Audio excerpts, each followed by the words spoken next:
Pourquoi les musulmans disent Amin à la fin de leurs invocations? Un mot qui est devenu plus que populaire dans la religion islamique.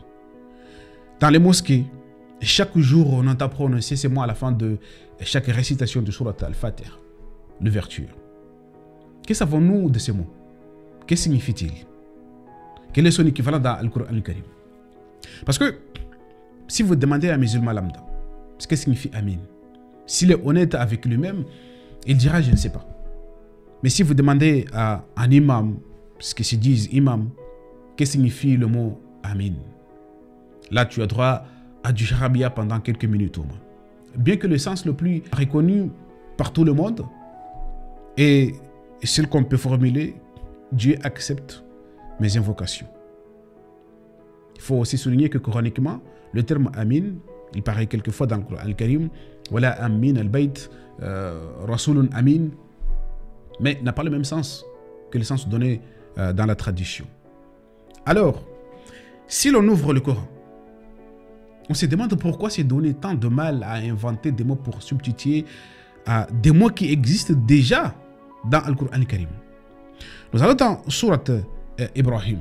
Dans le Coran, le terme qui signifie Seigneur accepte mes invocations, Seigneur accepte mes supplications, valide mes demandes, mes invitations, on trouve ce terme dans Surat Ibrahim. Et c'est Ibrahim lui-même qui l'a utilisé. Lui qu'Allah subhanahu wa ta'ala nous a demandé de prendre comme modèle, comme imam.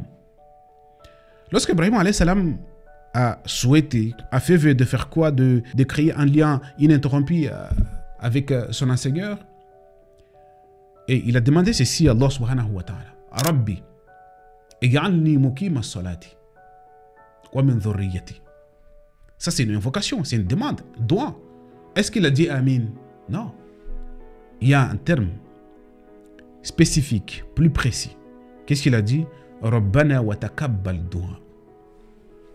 Seigneur, accepte mon invocation. Accepte ma demande. Ce qui veut dire que le terme qui peut remplacer Amin pour demander à Allah subhanahu wa ta'ala d'accepter nos supplications, c'est taqabbal. تقبل دعاء ربنا تقبل منا إنك أنت السميع العليم ربنا تقبل accepte nos invocations. C'est une logique si on utilise le terme taqabbal minna, taqabbal dua, taqabbal.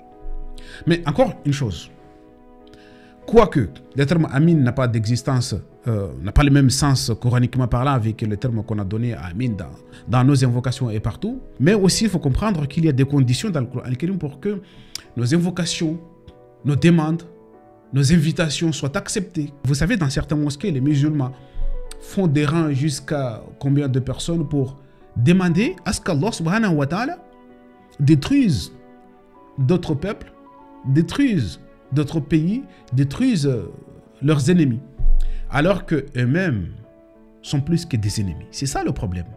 Comment est-ce que vous voulez qu'Allah subhanahu wa ta'ala accepte vos demandes, alors que si il s'est dépêché d'accepter des demandes, de détruire une communauté parce qu'on a demandé vous serez les premiers à être détruits. Vous serez les premiers. Donc remplir les mosquées et demander dans vos évocations, Seigneur, détruis telle communauté, détruis telle... C'est impossible parce qu'il est dit dans le Coran al-Karim que seules les offrandes, les invocations, les demandes des muttaqin, de ceux qui avant tout préservent la sécurité, mais aux autres en sécurité, se mettent eux-mêmes en sécurité, c'est cela contre les hostilités que voient leurs invocations acceptées. Innama yataqabbalu Allahu minal muttaqin. Minal muttaqin. Aksel muttaqin. L'opposé d'un muttaqin, c'est quoi? C'est al-udwan.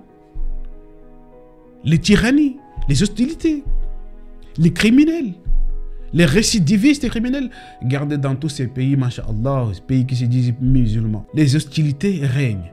La tyrannie, c'est le quotidien. Et ils demandent qu'Allah subhanahu wa ta'ala détruise d'autres personnes et qui voient eux, en eux, une tyrannie débordante. Comprenez que innama yataqabbal Allahu minal muttaqin. Allah subhanahu wa ta'ala يقول وتعاونوا على البر والتقوى ولا تعاونوا على الإثم والعدوان. عكس المتقين al-udwan. Encore une fois, vous ne pouvez pas être criminel, vous ne pouvez pas vous comporter comme un criminel et demander qu'Allah subhanahu wa ta'ala détruit un autre criminel parce que ce qu'il fait, ça ne vous plaît pas. Ce n'est pas de cette manière que ça fonctionne. Donc dire Amin, Allah détruit telle communauté, Amin, Allah détruit tel pays, Amin, Amin. Déjà le terme Amin n'a pas de sens en soi. On verra plus tard ce que signifie exactement le terme Amin, d'où vient-il. Mais aussi les invocations qu'ils font devaient retourner contre eux. Allah subhanahu wa ta'ala huwa al-Ghafur rahim. C'est la chance que nous avons. Donc logiquement, il faut cesser de dire Amin. Je comprends que c'est difficile parce que c'est devenu comme un mantra, répétition sans cesse, Amin, Amin, Amin. Mais ça porte à quoi? Ça a quel sens? Qu'est-ce que vous connaissez de ces termes? Wassalamu alaikum.